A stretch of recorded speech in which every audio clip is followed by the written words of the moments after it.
All right, let's get started with the last talk. Thank you, Paul, for being willing to bring up the end.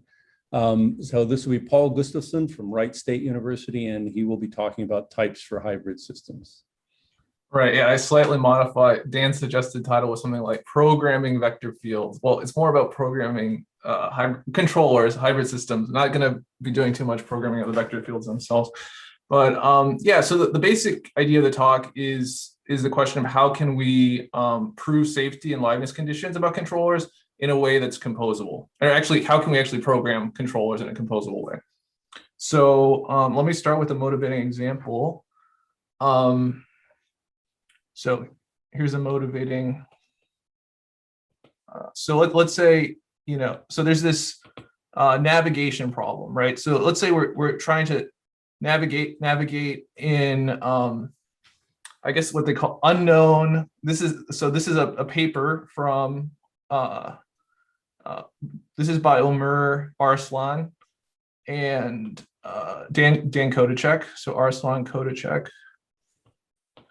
I think there's a paper. I think there's a couple of papers, but one is in IJRR 2018, and so it's navigation in unknown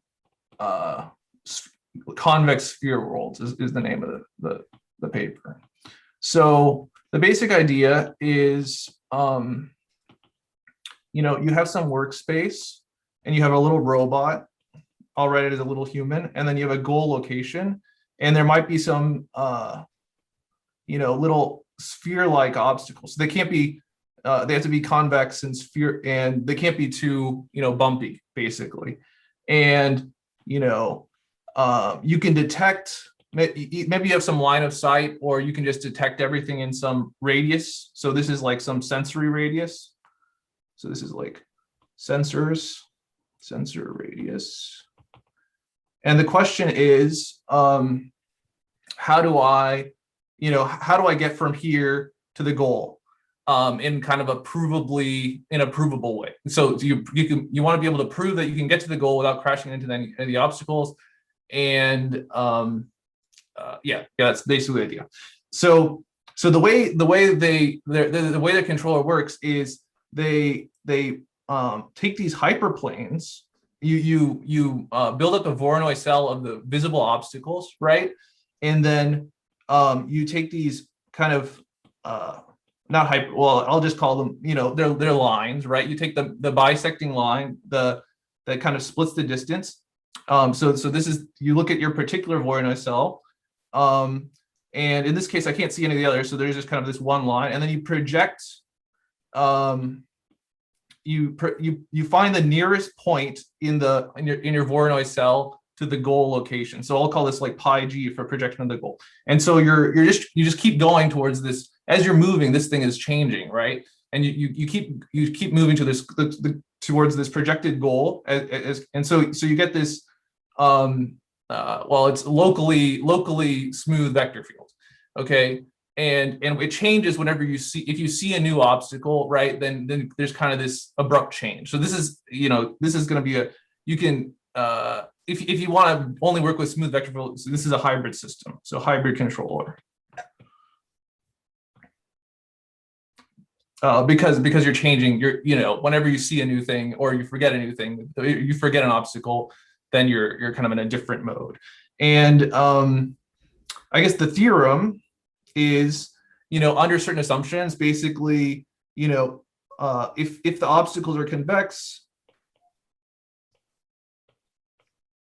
and convex enough, I won't write down what exactly that means, and if they're separated enough, so you have some safety radius around you, and these things have to be, this distance has to be at least 2 times the radius here.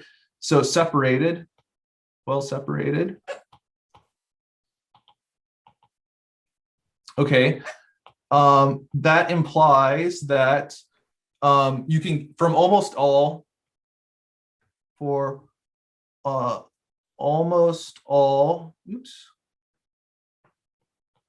initial conditions, you can safely can safely get to let's call this G. Get to G, the goal. Okay. So this is kind of like a generic, navigational problem, and it's and the question that I'm trying to solve is how can you give types to, well, first of all, can you factor this controller into smaller controllers, hopefully reusable, and how do I know that the controllers do what I want? Can I actually push the proof of safety down into the type system as well? So you can kind of you can prove the safety piece by piece and program piece by piece. Okay, so I should mention there's a number. This theorem is actually, it's kind of fits into this whole, like, the formal verification framework. So previous work on formal verification or formal methods, I guess I should say, formal methods in robotics, typically centered around linear temporal logic. So LTL, let's see, linear temporal logic. Or not previously, I mean, it still centers on it. And linear temporal logic is very intuitive logic that's going to be useful for a long time. So, so the basic idea of this, I'm just mentioning this because it's kind of the prevailing, it's the prevailing paradigm. And so that basically you have liveness, right? So you want to eventually reach some goal.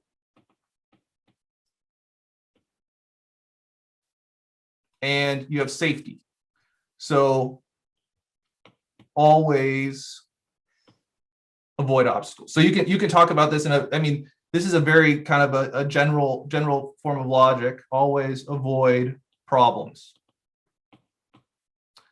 And so, this forms a logic over some LTL over some atomic propositions. You have some set of atomic propositions,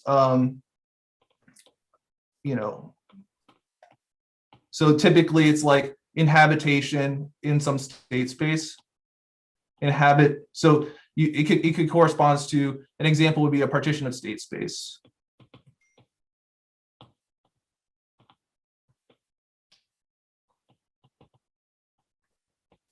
Right, and so you want to say at certain times there's some unsafe parts of the state space and safe parts of the state space, for example, and then you have the formulas correspond, like you have regular first order logic. So phi and I don't know what's another good phi prime, or you can have not phi. And then the interesting stuff are things like there's this eventual and until operator. So I'm not going to be talking about it a lot. So I'll just say you could have, there's the next operator. So this corresponds to like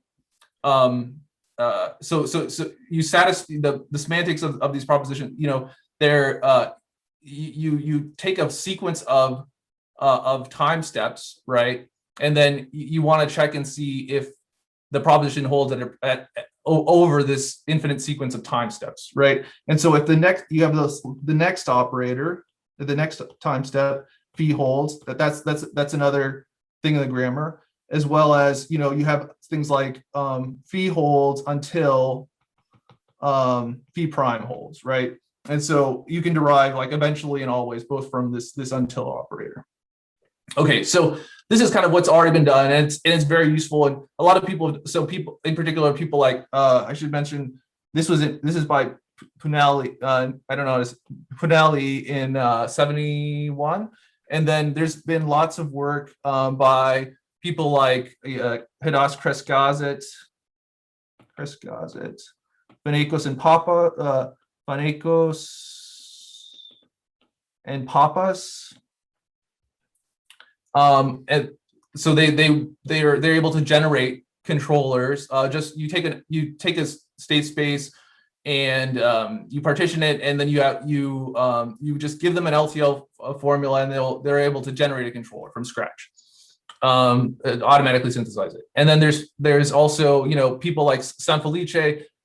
They do things with like Oh, okay, I'm just going to erase this really quickly. And then, so this is like synthesis. And then there's, control barrier function type. So control Lyapunov type work. So CBF, control barrier functions. This is also for synthesizing controllers by people like, Sanfelice and a lot of his co-authors. Okay, so this is what people are doing. And the main difference of what I want to do is I want to talk about like a full-fledged dependent type theory. So LTL it's great because it's simple and it can talk about everything that you want. But if you want to give types to like these kind of subcontrollers, then it's going to be the composability is not really perhaps what you might desire. And for example, if you want to be able to prove things inside the type system itself, then you really want something like a dependent type theory. Okay, so instead of talking about so basically the idea is we think of types as in two senses. One is in the safety sense. So this is alternative to LTL, kind of with I would say more expressive power and more composability to LTL. And hopefully, the idea is you can embed LTL in the type system. And it's just an alternative way of talking about safety and liveness in a composable way. So the safety will correspond to pre-sheaves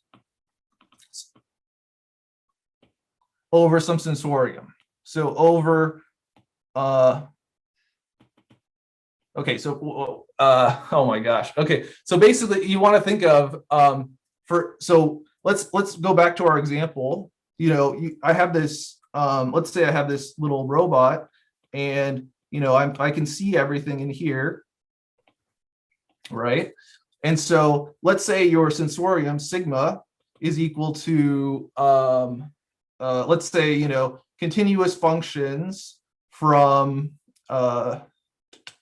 the disk to the real line. So this corresponds to some density, over here, let's say you have you have some, let's say it's, I don't know, radar or something. I don't know what the LiDAR or something, right? So you don't actually know, for example, where precisely everything is, but you have like some kind of density, some function over this disk, and then you say, we set, and then you can say, okay, now we think there's an obstacle if the function is bigger than some value, right? You're okay, whatever, some threshold.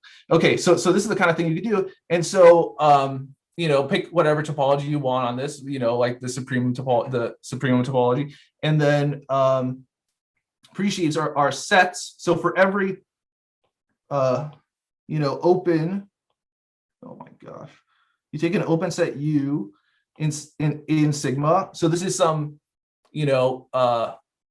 basically something near some open set of these kind of sensor readings, right? Then for each one of those you map it to gets mapped to a just a set, right? And so I'm going to be thinking about these as sort of safety propositions. So you can think of propositions, right? There's this whole Curry-Howard correspondence where you think of a proposition as inhabitation in a set, right? Or you can also think about these sets as parameter values for hybrid systems. So this is kind of the safety piece, is this pre-sheaf situation. So this is what a pre-sheaf corresponds to is something like this, and it's functorial and that it respects restriction, right? This correspondence. Okay, and then there's also the okay, and then so now I'm going to kind of soup it up, unfortunately. So, and then there's liveness, right? So liveness I want to talk about as what I'm going to call, I call them directed systems. Or Jared and Dan and I, we wrote about these directed, a category of these systems in a math paper. But you could also think about them as funnels, right? So the picture is, I have some funnel like this, Oh my gosh. I'm not very good at drawing these. So here's some initial hybrid system. Here's a final hybrid system. And then here is, let's call it D for directed hybrid system, right? And you can compose these, right? So the question is, well, first, what does it mean to compose these things? Like, what is the I'll explain the definition of all this stuff, but how does it connect to Leibniz, right? So basically, the idea is a directed system is one for which you eventually. So the idea is that you want to eventually get to HF, the final hybrid system. Okay, so why don't I start with let's see, not too much time. Why don't I just talk, since this is a Conley theory, everyone's interested in Conley stuff. I'll just talk about the definition of a directed system first. Okay, and then if we have time, I can talk about how we could actually do the factorization.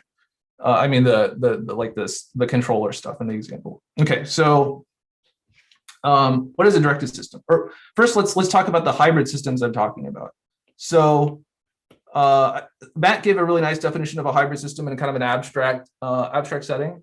For us, a hybrid system is you have a collection of, okay, so first you have a directed graph, G.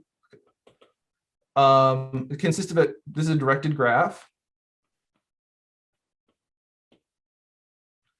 And you have these modes. So every vertex so you have M sub V and a so this is called a mode, and here for every for V for mode V, so for V in the vertex set of G, right? And this is just a manifold and let's say a smooth vector field. And now we have some kind of annoying stuff, right? Then you have what's called a flow set. Let's say you have a flow set F in MV, and then you also have FV, right, for every and you have a guard. So so GE subset of MV for every edge starting E is an edge starting at V. Okay, so this is kind of the setup, and you can talk about maps of these things. It's slightly annoying because the intuition is that you don't really care about the vector field away from the flow set. So you basically talk about the germs of the germs of the maps at the flow set. But simple example, okay, I guess everyone here is more or less knows about hybrid systems, so I won't really get into it. But I guess in the example we had earlier, the motivating example, why don't I just write it out? So we have it. Let's think about the graph would correspond to let's just say let's just talk about the vertex set. So the vertices. So this is example controller from earlier.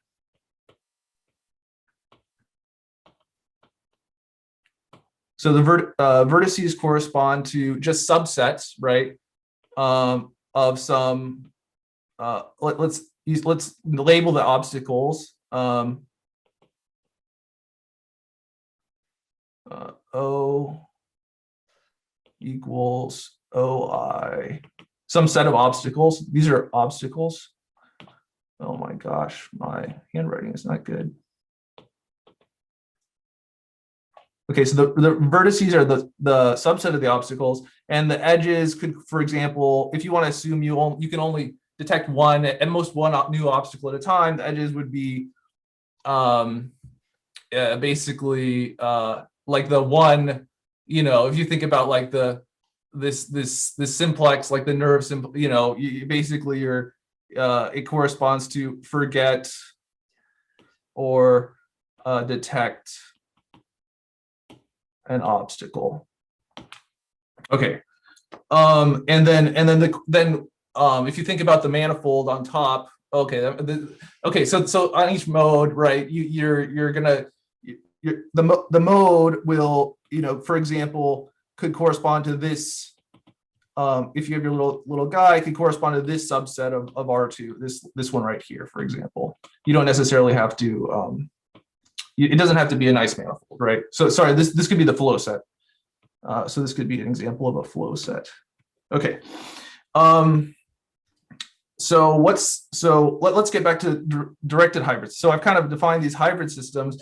Now, unfortunately, it's kind of annoying, but here's the interesting part, right? Okay, so here's the connection to Conley stuff. It's only epsilon t chain. So a directed hybrid system. What is this? Okay, so I guess the main point, right, is you want to be able to compose them sequentially. And when you think about it, you can't really say. So for example, in our example, right, almost all points go to goal. This is not. That would be kind of nice, right? That would be kind of a nice kind of definition of a directed system, but it doesn't actually work that well whenever your hybrid systems are pretty crazy stuff. They can like change dimensions and things like that. So things like, measure theoretic stuff might not be that great because, for example, imagine I have a hybrid system that looks like this, and let's say my guard set is I have some vector field that's going around like this, but if I'm on this line, I'm in trouble, right? And so almost all the points will go to the guard, but except on this line, you're in trouble. But okay, wait. This is not the greatest example. So okay, right. And then okay, so basically you want this to be a okay, so basically the problem is if you imagine resetting from this system to say like a one-dimensional system. Okay, wait.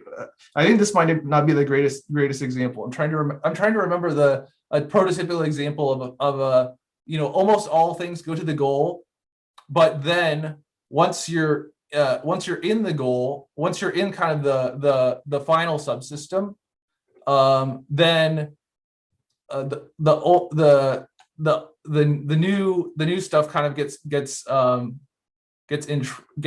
you can have a measure zero set that's now full measure in the bottom thing. Let me just move on because we don't have a lot of time, but it's very simple to construct them if you just think for a second about just going from like a two-dimensional thing where almost everything some line doesn't get sent to the goal, but a single point it doesn't get sent to the void. But whenever you reset into a one-dimensional thing, this single line becomes something that's now has series that has actually has measure. Okay, so this doesn't work, which you'll have to maybe this is homework or something. And similarly, topological stuff doesn't work. But what does work is the following condition. So basically, the condition is so I'm thinking about a directed system HI to HF. Right. So what this means is what this actually means is you have maps from HI into H and HF into H, which are let's just say they're diffeomorphisms for now. All right. So they're actually embeddings. So I didn't define what maps of hybrid systems are, but they're semi-conjugacies defined in the appropriate way.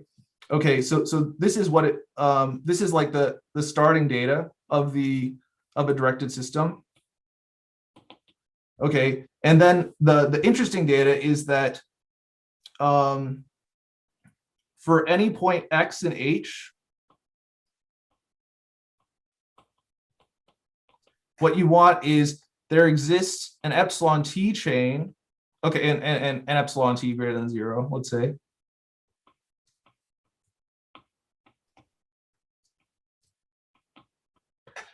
There exists an epsilon t chain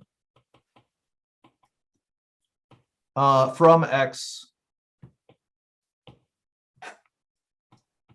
to HF, the final subsystem. Okay, and so this is kind of clear. Epsilon t chains are super composable. They don't care about any like measure theoretics, you know, what dimension you are, or anything else, anything you are, anything like that. So it's great. One thing I should mention is you have to deal with like a metric, or I mean, we just talk about metrics.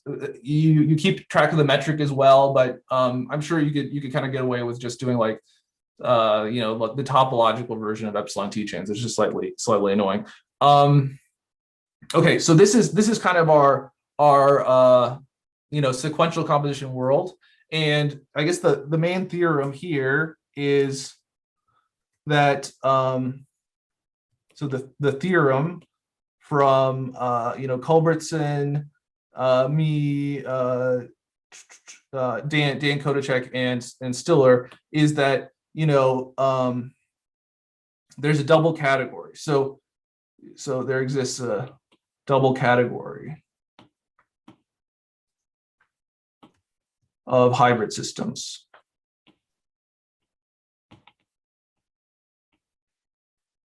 Where, you know, here, let's just say you have a hybrid system H, K, L, M.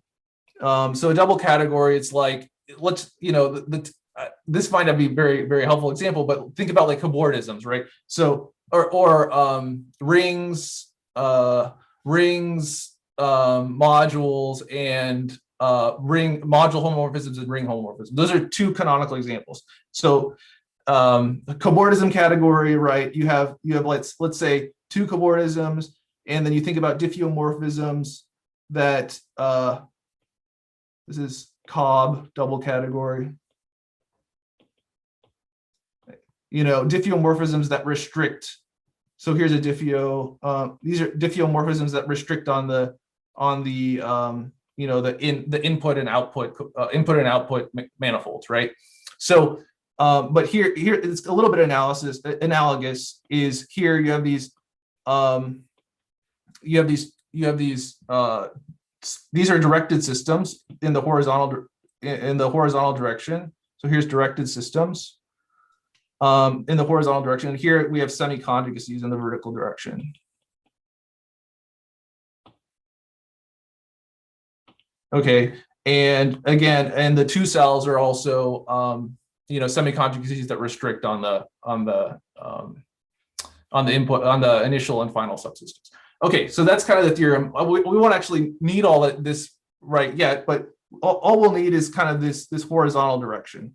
So the horizontal direction, I guess, you know, strictly speaking, you probably have to strictify, or maybe you know, it's slightly a little bit annoying because it's kind of a weak double category, because remember we had this cospan, right? But you know, basically you can just get a symmetric monoidal category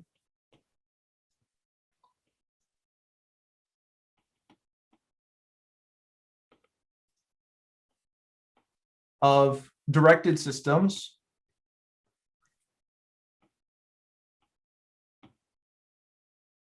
analogous to the kind of analogous to the cobordism category, but there's not any necessary like hierarchy by dimension. Okay, so of directed systems under sequential composition. So here, the objects and the morphisms are both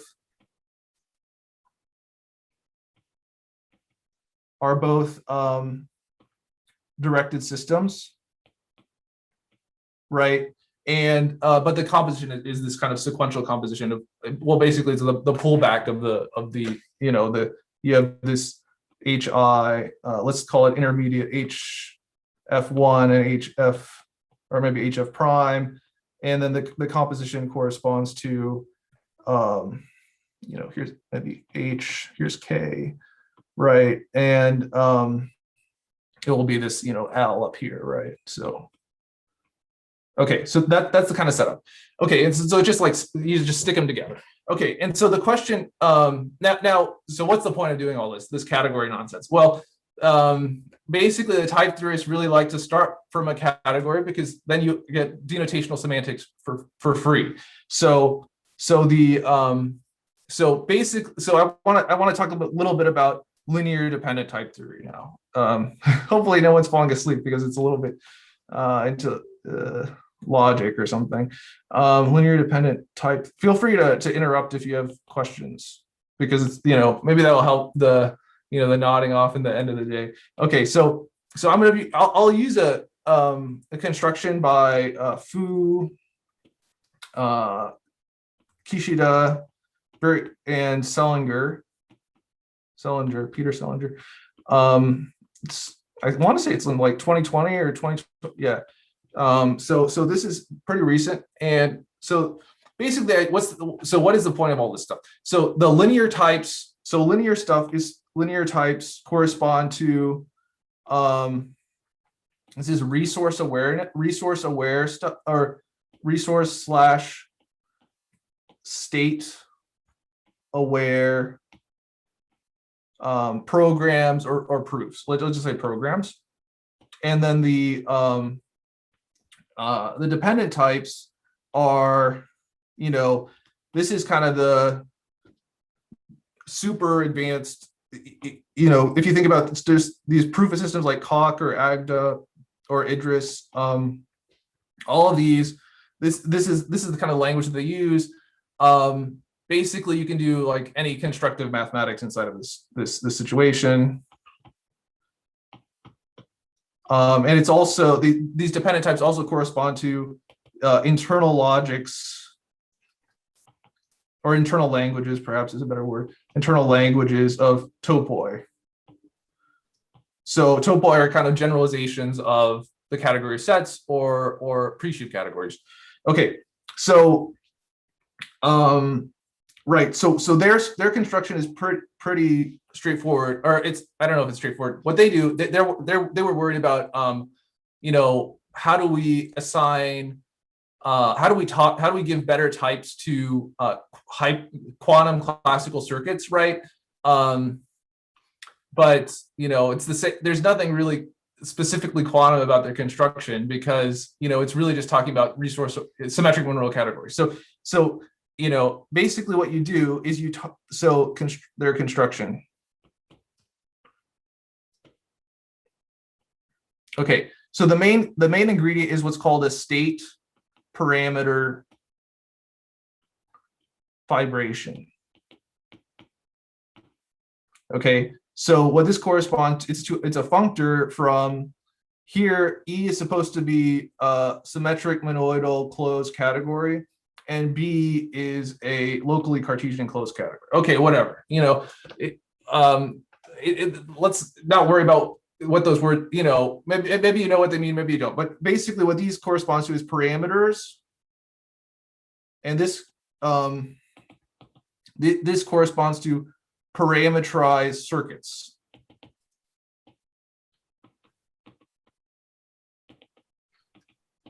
Okay, so let's just talk a little bit about the construction. So you start from a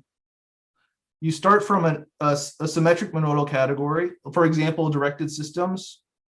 I'll just write it as DH for directed systems. Or another example would be a category of quantum circuits, which you can model using the category vector spaces under tensor product, right? Under tensor product. These are two examples. Okay, then you can just embed it in a symmetric monoidal closed category. For example, taking let's call this C for starters. There's like, for example, taking some taking pre-sheaves over it, right? There's basically this SMCC is supposed to be it's formally extending it with internal HOMs, right? So you can talk about even though you might not have circuits, might not the space of all directed systems might not actually might not actually be a directed system, or as the space of all circuits might not be a circuit, you could still talk about it in the logic, right? That's the whole idea. So C bar, there's canonical ways to do this, and then you can then you want to construct this. You want to construct this vibration here. So the state parameter vibration. Oh my gosh. This vibration, it's just some, so it's a functor, it's a Grothendieck vibration, which means it kind of, you can do this, there's this whole, the classical example is like vector field, vector field, continuous dynamical systems over manifolds, right? Where you can do stuff like pullbacks. Okay, but here, so one way of constructing this category, oh my gosh, yeah, okay. So one way of constructing, basically what you want to construct this category E, is taking things like pairs, right? So here, you construct, oh my, yeah, okay. So I should really draw this differently. C bar. And then here's E. Okay, so one way of doing this is to take pairs where here you have a set, and here you have a circuit or a hybrid system. So I guess I called them D for directed system. Okay, so here X is a set of parameters, and then here this is for every choice of X and X. You have a parameterized circuit, right? So that's the way you do it, and then the this map here, this vibration would just correspond to forgetting, just returning the parameter, forgetting the hybrid system, and we're just returning the set of parameters, right? I think for us, we kind of want to, instead of just using sets, we want to use pre-sheaves over the sensorium sigma, because you want everything to be relative to what you're sensing, right? You don't want to necessarily talk about the fixed set of the n nearest objects, but you want the n nearest, so say the n nearest obstacles, but you want to talk about the n nearest obstacles, which depends on where you are in what your sensor readings are, some open set of sensor readings. Okay. So let's talk about what the corresponding type theory would be. Let's see. Let me see if there's okay. So let's go back to the example. So I went into this horrible category theory stuff, which I'm sure was a huge pain for everyone, especially so late in the day. So let's go back to the example. Let's talk about what sort of connectives do we get. We went through this whole rigmarole. So basically, what would the controller correspond to? The whole controller. We want to give a type to that. So we can think about the controller as a program, right, of a certain type, or a function of a certain type. And so what does it do? You take in a goal. Let's say X is the workspace. So this is workspace, which could just that rectangle in R2 or whatever. Okay, and then you want to return a you want to return. Okay, I'll just do everything on a single one. You want something that gives you so free is just some navigationally free type. You don't care where you are necessarily, and then maybe you see you see n objects. So I'm not really going to say. So Cn corresponds to some type where you see n objects. Okay, so some data that corresponds to the n objects that are in your sensory radius. Okay, and so strictly speaking, I should say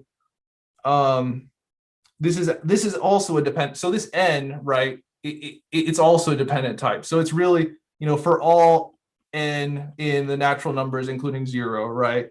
Okay, so you have this I'm writing all this nonsense down, but it all corresponds to the type theory. And I'm not going to write down the entire type theory, unfortunately, in the couple minutes I have left. Okay, so this is the initial state, right? And I want to get to the goal state.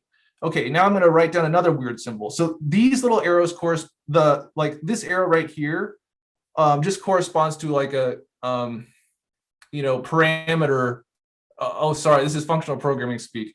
Okay, it just corresponds to like the parameter level stuff. You're not losing information. You're not doing anything. But here, there's a lollipop arrow, right, which corresponds to an actual directed system, right, or you're using up the resources. Okay, and this lollipop is supposed to be you're supposed to be at the goal, right? Or actually, maybe I'll put it on a separate line at the goal, and there exists some m in n, another, and you see n. I also see m things. Okay, I don't really just some throwaway stuff that you also get. Okay, so you get this. This is the real function of the controller, right? This C, but you also want a proof, right? So you don't just want this Leibniz condition, which is basically this corresponds to Leibniz, right? That you get to what you want, but you also want the safety condition. So I'll just write it as safe C. Okay, so this is another dependent type. So this is another summation type, but I wrote it as a pair. Maybe I'll just write everything as paired instead of doing the summation. It's kind of so. Okay, I'm writing in all this nonsense. Let me know if anyone actually has questions, because I'm happy to explain it. Okay, so you have this pair, which corresponds to a controller and a proof of safety. So this is some proof of safety.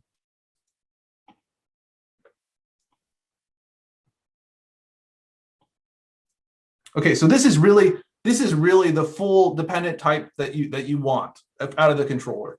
And so here's what then I really should define all this stuff, right? So for example, okay, I can define safe C as a certain pre-sheaf over blah blah blah blah blah. But that's I should let me just define some of this stuff. So let's try. Okay, so for example, safe, safe of, I want safe of X, or let's just write it as safe. It's gonna take a well, it should basically correspond to a pre-sheaf, right? Where so the meaning of safe should correspond to the pre-sheaf, where the distance from you have some u, so right, so u is some subset of the sensorium, right, and then it's kind of the natural thing, right? It's kind of just like the distance over sorry, there's also the C controller, right? So let's just do it safe C of U.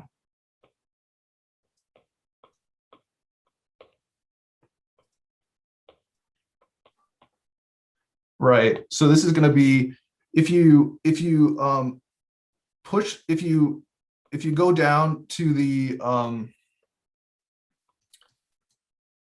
so what it corresponds to is like the distance for every X to any obstacle, right, is greater than your whatever safe, some safety radius. Let's just call it epsilon.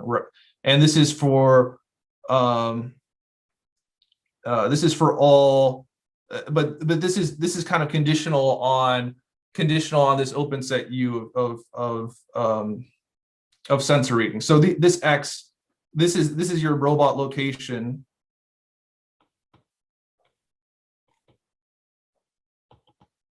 And here is and here's the obstacle location, the obstacle locations. But these are all actually other elements of corresponding, the pre-sheaves corresponding to these. These also correspond to the pre-sheaves, unfortunately. So each of these, this X and this U depends on the sensor readings. Okay, this X and the OI also depend on U. Okay, so hopefully that's not too confusing. Okay, so let me talk about how you could potentially factor this in the very few minutes I have. Okay, so how can you? So how can I do the factorization? So factoring the controller. Well, you want to talk about what is a reusable function. Let's define a go function, for example. So go, again, you have another. It takes in a goal, not necessarily the original goal that we have. Maybe we'll just call it X star to give it another variable name, right? And it's going to have, again, you're from a similar initial type, but this is something that you can actually implement directly, which would be like you go to either you actually get to your initial goal, or you hit an interrupt, right? So you're at the initial goal, and then you see since you haven't hit an interrupt, you still see CN things, or you hit an interrupt, which could correspond to basically you see a new obstacle. Okay, I'll just write interrupts, right? And then you kind of go down the chain and define all this stuff. So like interrupt corresponds to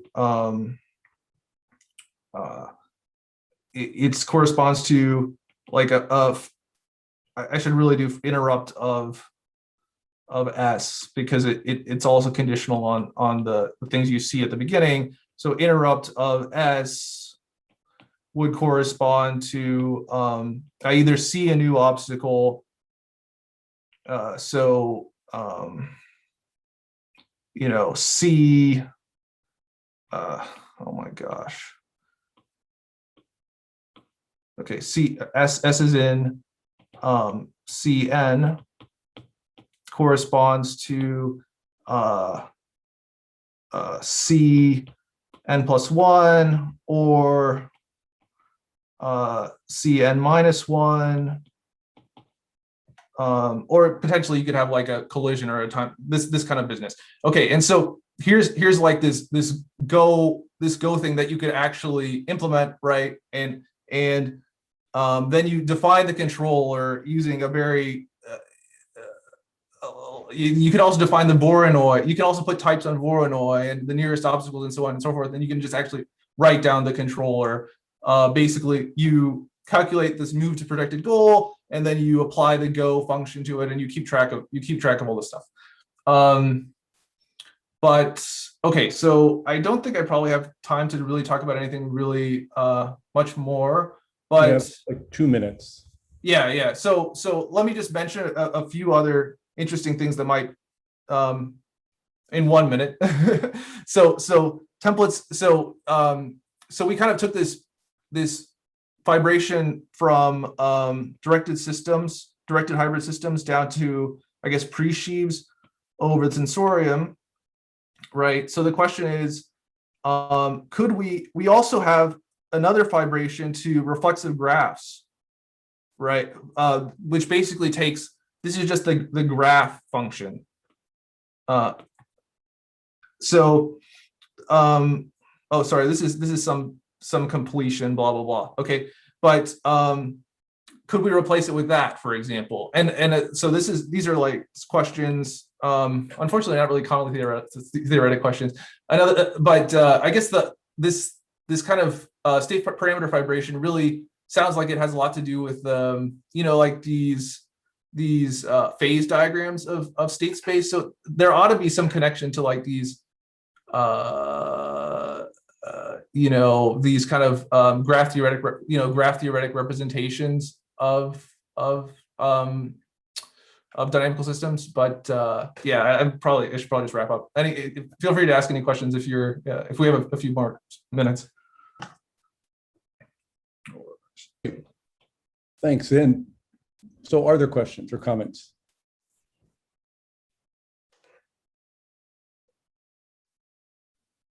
I had a comment. Feel free to ignore this if you want, Paul, but I just, oh boy. Okay, my background, let me share. I had written up an example of what Paul was looking for, which was composition of almost all convergence behaves poorly, and okay, looks like I can't show you because of my virtual background. Oh, okay. I'm trying to turn it off, but I'm trying to remember. No works. Yeah, I just forgot. I had one in a different set of slides, but if you let me share my screen really fast. Sure, sure. Yeah, go ahead. Because I had a plan B. Okay. Yeah, so here it is. Can you see this? Yes. Yes. Okay, so over here you have a system, all points converge to this guy. This guy is now you want to compose these two systems. Over here, you've got a system on the circle. Exactly. Almost all points converge to this guy, but this one doesn't. You can compose these systems by adding a guard here and a reset here. And for the composed system, none of these guys will make it all the way to this endpoint. Yeah, that's exactly right. Yeah. And Paul had an idea that I thought was creative, given that he wasn't thinking about Conley things. Was he realized if you use epsilon keychains instead, then you get a nicer notion of composition. Yeah. Thanks. Yeah. Thanks. Paul, shouldn't I be worried that you're tossing around the Cartesian complete categories when there doesn't seem to be any possibility that these physical models are going to admit exponential, mappings from themselves into themselves as objects? Yeah. It's a good point. I mean, here it's in this type theory, it's completely formal, right? At least on the symmetric modal side, on the linear side, the closed, so the exponential objects are completely formal. You're just talking about the set of all hybrid, maybe class of all hybrid systems from a particular directed systems from a particular starting point to a particular ending point. But when I think on the bottom side, the Cartesian closed stuff it's logic or regular computation, right? So that's I think that's fine. The thing that would be very interesting, I agree, is actually getting some restricting to some like finite dimensional stuff where you can actually get exponential objects. So you can talk about dynamics in the space of restricted directed systems. That sounds a lot like learning, for example, right? You're trying to find some optimal. It looks in the world of, if you were doing navigation functions, it would look like partial differential equations on the navigation function, on the potential function or something like that you move around in the space of navigation functions or something like that, right? Right. We don't know how to do that. Well, maybe you might know how to do. You can do that using your brain, but I don't know if you can do that using a computer yet, right? I mean, you have many ideas for navigation functions, but somehow your brain comes up with the correct one. I don't know if there's there's probably not any dynamical system. I don't know what the dynamical system amongst those would be. I think you have to restrict. Like the set of all possible directed systems is very huge, right? Or all possible. So I feel like you have to restrict to some more tractable space.